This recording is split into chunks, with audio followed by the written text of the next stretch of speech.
नमस्ते बच्चों। अभी हम देखेंगे ईथर।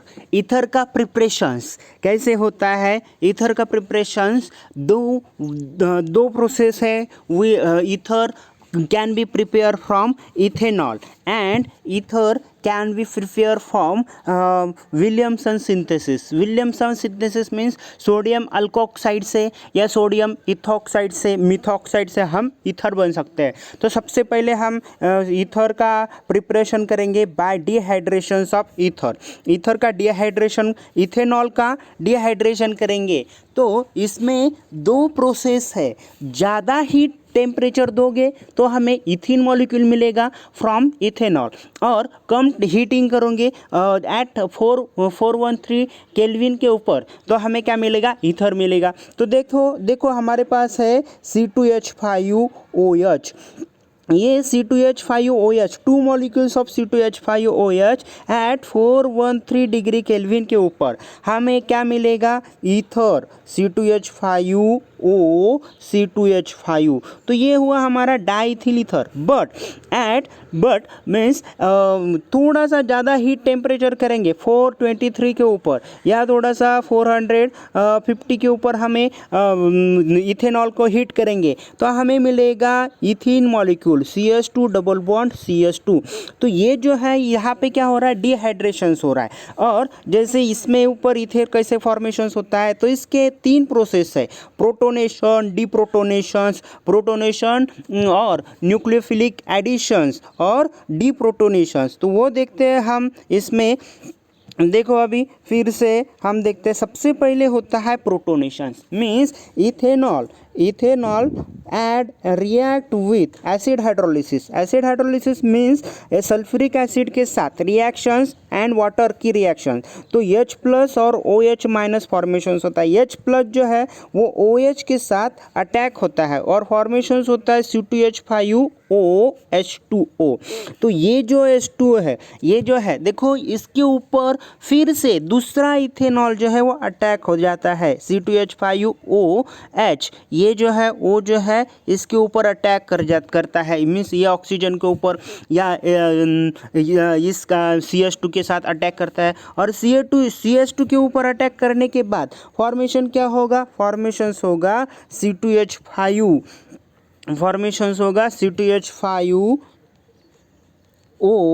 वहाँ यहाँ पे H2O का जो है वो लिबरेशन होता है और दूसरा H जो है, दूसरा OC2H5 जो है वो ऐड होता है। तो यहाँ पे जो कंपोनेंट है, मीन्स सबसे पहले हमारा क्या था, CH2 H2O में मीन्स C2H5OH और H जो है वो प्रोटोनेशन हुआ।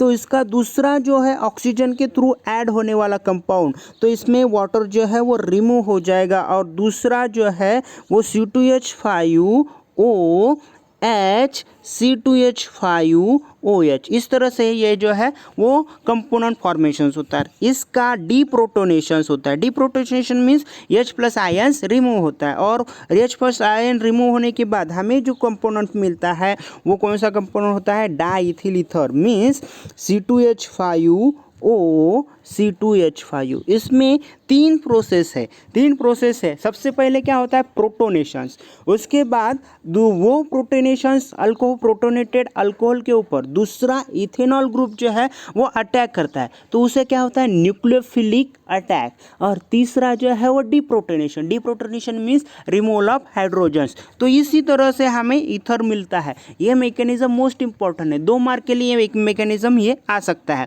तो 3 step, protonation, nucleophilic attack, nucleophilic additions और डीप्रोटोनेशंस। मीन्स सबसे पहले एडिशंस, एसिड हाइड्रोलिसिस से मीन्स वाटर जो है वो रिमूव हो जाएगा और वो जो है वो फॉर्मेशन अटैक करेगा किसके ऊपर, इथेनॉल के ऊपर, और इथेनॉल के ऊपर ईथर फॉर्मेशन होता है। ये सिर्फ और सिर्फ 413 केल्विन के ऊपर ही होती है। तो इससे ज़्यादा थोड़ा टेम्परेचर हुआ, टेम्परेचर कितना होता है, 427 या 430 के ऊपर 430 के ऊपर जब 450 के ऊपर केल्विन के ऊपर जाएगा तो उसका डिहाइड्रेशन होता है, मीन्स रिमूवल ऑफ वाटर होता है और इथिन मॉलिक्यूल फॉर्म होता है। तो देखते हैं ईथर का प्रिपरेशन, ये मोस्ट इंपॉर्टेंट है, इसके ऊपर कभी कभी मैकेनिज्म पूछते हैं।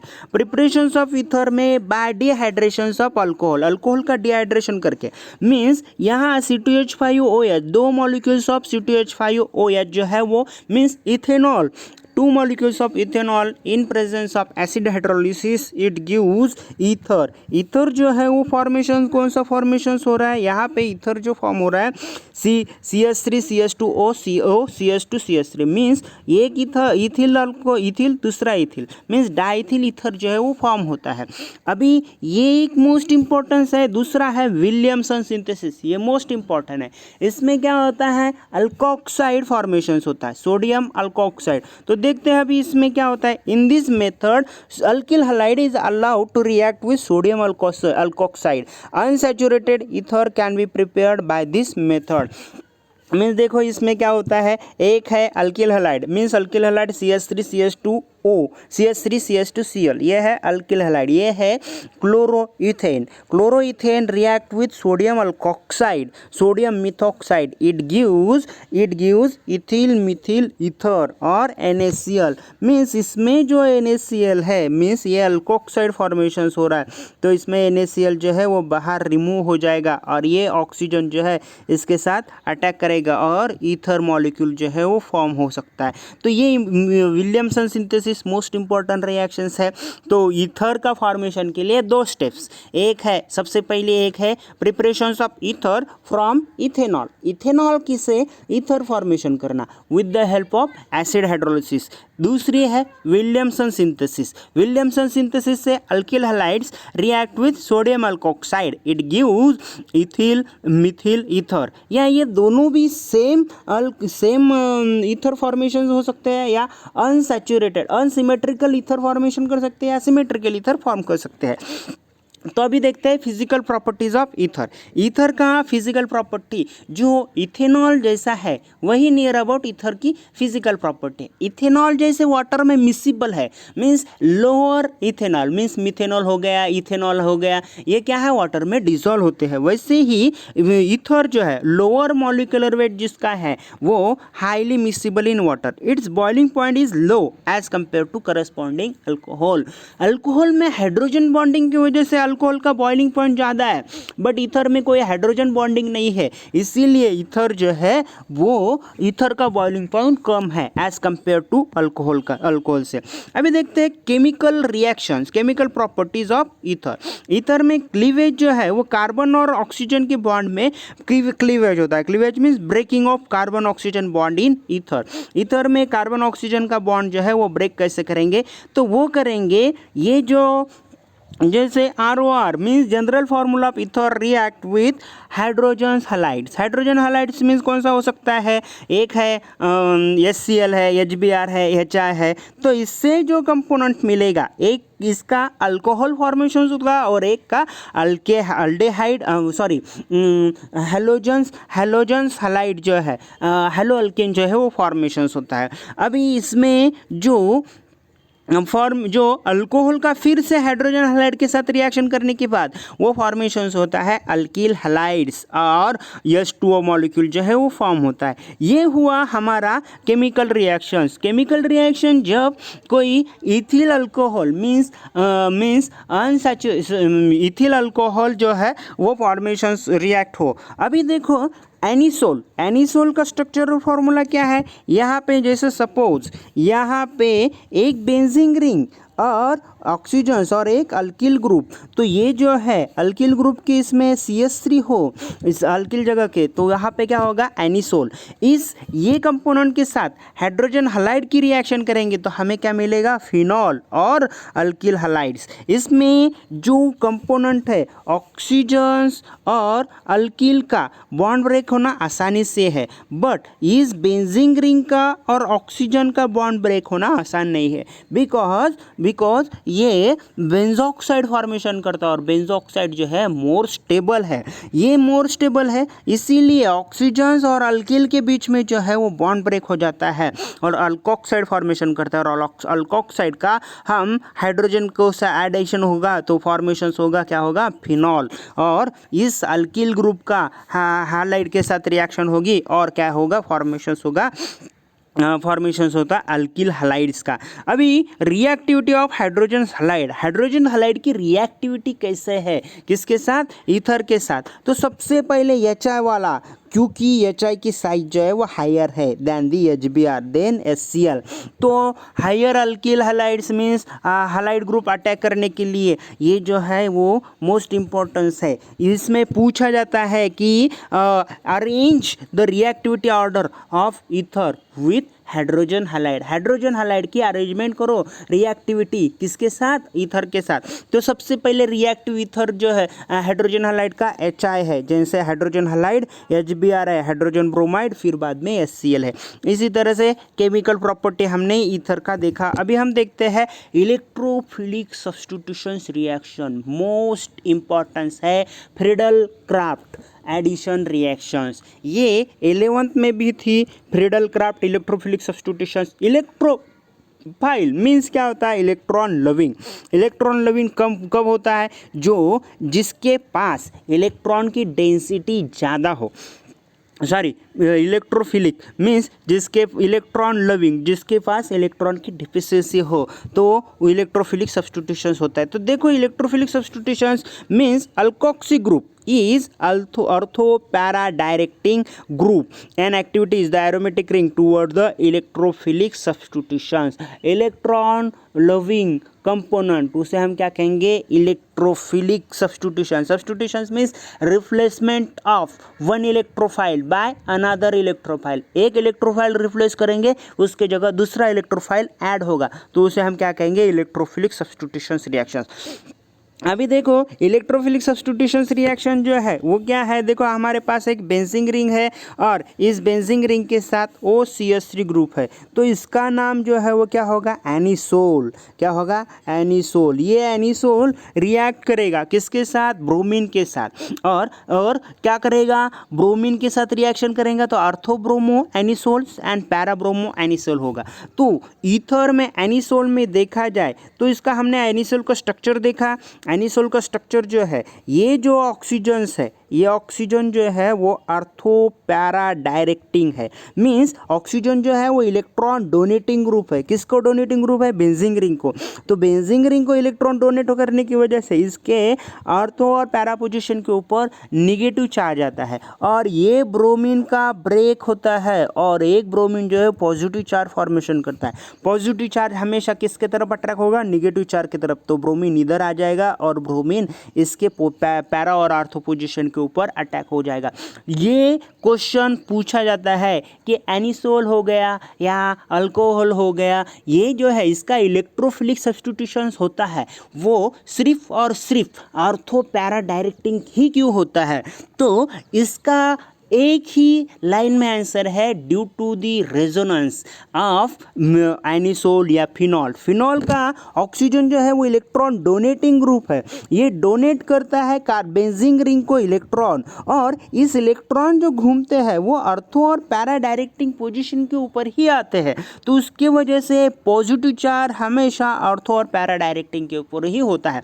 ड्यू टू रेजोनेंस हेलोजनेशंस या एनिसोल का हेलोजनेशन जो है वो अर्थो पैरा डायरेक्टिंग होता है। अभी देखो फ्रीडल क्राफ्ट रिएक्शंस, ये मोस्ट इंपॉर्टेंट रिएक्शंस है। देखो यहाँ पे भी ये जो एनिसोल्स है वो क्या है, अर्थो पैरा डायरेक्टिंग। अर्थो पैरा डायरेक्टिंग मीन्स ऑक्सीजन जो है वो इलेक्ट्रॉन डोनेट करता है, किसको डोनेट करता है, इस वाले कार्बन के साथ। तो डोनेट करने की वजह से इसमें बॉन्ड जो है वो ब्रेक हो जाता है और इसका ऊपर निगेटिव चार्ज होता है अर्थो और पैरा पोजिशन के ऊपर, इसके अर्थो इसके आर्थो और पैरा पोजीशन के ऊपर। और CH3Cl जो है वो किसके थ्रू अटैक करता है इसके ऊपर, मिथिल किस थ्रू अटैक करता है, मिथिल जो है वो पॉजिटिव चार्ज कंटेनिंग कंपाउंड है तो इसके ऊपर अटैक हो जाएगा। और इसमें जो है वो 2 मिथॉक्सीटोलिडीन फॉर्मेशंस होगा और दूसरा है 4 मिथॉक्सीटोलिडीन। टोलिडीन मीन्स ये जो बेंजीन रिंग है और एक CH3 ग्रुप अटैच है उसे हम क्या कहेंगे, टोलिडिंग होता है। अभी मिथॉक्सी ग्रुप को इसको कहा है, OCH3 को वो मिथॉक्सी ग्रुप कहते हैं। मिथॉक्सी ग्रुप टोलिडीन को अटैक है, इसीलिए ये रिएक्शन जो है वो फ्रीडल क्राफ्ट, इसमें 2 रिएक्शंस होता है, फ्रीडल क्राफ्ट एसिलेशंस और फ्रीडल क्राफ्ट अल्काइलेशन। अल्काइलेशंस में क्या यूज़ होता है, CH3Cl ग्रुप जो है वो यूज़ होता है। और एसिलेशंस में क्या यूज़ होता है, CH3O C double bond OCl means acid chloride जो है वो यूज़ होता है। और ये कार्बन के थ्रू एनिसोल के ऊपर ऑर्थो और पैरा डायरेक्टिंग के ऊपर ये ग्रुप जो है वो अटैक करता है। तो इसका हम मैकेनिज्म देखते हैं फ्रीडल क्राफ्ट एसाइलेशंस का। एसाइलेशंस का मैकेनिज्म जो है इसकी तरह मिथिल क्लोराइड के जगह एसिड क्लोराइड होगा। Acid chloride means CH3C double bond OCl। अभी इस Cl जो है वो पॉजिटिव चार्ज है, क्यों, क्योंकि इसके एडजेसेंट साइड में क्लोरीन है वो भी इलेक्ट्रोनेगेटिव है और एडजेसेंट साइड में ऑक्सीजन है वो भी इलेक्ट्रोनेगेटिव है। तो ये कार्बन जो है वो किसके ऊपर अटैक करता है, इस आर्थो पोजीशन को ऊपर अटैक करता है। आर्थो पोजीशन के ऊपर अटैक करने के बाद ये जो एनिसोल ग्रुप जो है वो फॉर्मेशन करेगा, क्या होगा, इसका C डबल बॉन्ड OCH3 और इसके जगह फिर से ये जो है हाइड्रोजन अटैक हो जाएगा, क्लोरीन रिमूव हो जाएगा एसिड हाइड्रोलिसिस से। तो इस तरह से ये जो कंपोनेंट है फॉर्मेशंस होता है एसिलेशंस और अल्किलेशंस। तो अभी देखो फ्रीडल क्राफ्ट एसिलेशन और फ्रीडल क्राफ्ट एसिलेशन ये मोस्ट इंपॉर्टेंस है। अभी देखो इसमें नाइट्रेशंस ऑफ एनिसोल का नाइट्रेशन देखते हैं। तो ये जो रिएक्शंस है ये रिएक्शंस होता है with the help of nitric acid, concentrated nitric acids और कॉन्सेंट्रेटेड H2SO4 सल्फ्यूरिक एसिड्स। तो ये नाइट्रिक एसिड और सल्फ्यूरिक एसिड से फॉर्मेशंस होता है HNO2 या हम एडजेसेंट कह सकते हैं NO2 ग्रुप जो है वो फॉर्मेशन करता है। और Na2 ग्रुप जो है वो पॉजिटिव चार्ज है और ऑर्थो पोजीशन के ऊपर और पैरा पोजीशन के ऊपर निगेटिव चार्ज रहता है। निगेटिव चार्ज किसके वजह से, रेजोनेंस की वजह से। तो NO2 ग्रुप जो है वो ऑर्थो पोजीशन के ऊपर और पैरा पोजीशन के ऊपर अटैक करती है और फॉर्मेशन का क्या होता है, 2 नाइट्रोएनिसोल और 4 नाइट्रोएनिसोल ये फॉर्मेशन होता है। ये हुआ हमारा नाइट्रेशंस। और यहीं पे हमारा ये चैप्टर अल्कोहल फिनॉल ईथर ये चैप्टर जो है वो ख़त्म हो गया। मैंने बेसिक बहुत सब जो है वो अल्कोहल का पूरा पॉइंट जो है वो कवर किया है। तो फ्रीडल क्राफ्ट एसाइलेशंस और फ्रीडल क्राफ्ट अल्किलेशंस ये भी मैंने कवर किया है। अभी हम देखेंगे रेजोनेंस के बारे में क्या होता है। रेजोनेंस मीन्स क्या होता है, ये रेजोनेंस मीन्स जैसे देखो सपोज यहाँ पे हमारे पास बेंजीन रिंग है या एनिसोल ग्रुप है। एनिसोल ग्रुप में क्या होता है, यहाँ पे देखो OCH3 ग्रुप प्रेजेंट है, इसमें बेंजीन रिंग में अल्टरनेट बॉन्ड जो है वो फॉर्मेशंस होते हैं। अभी ऑक्सीजन जो है वो इलेक्ट्रॉन डोनेटिंग ग्रुप है, डोनेटिंग की वजह से इसमें और दूसरा स्ट्रक्चर फॉर्मेशन होगा, वो कैसे होगा, यहाँ पे डबल बॉन्ड होगा, OCH3 ग्रुप फॉर्मेशन होता है। अभी ये जो डबल बॉन्ड है वो ब्रेक हो जाएगा, ब्रेक होने की वजह से ऑर्थो पोजीशन के ऊपर निगेटिव चार्ज आएगा। ये बॉन्ड जो है वो वैसे के वैसा और ये बॉन्ड वैसे के वैसा।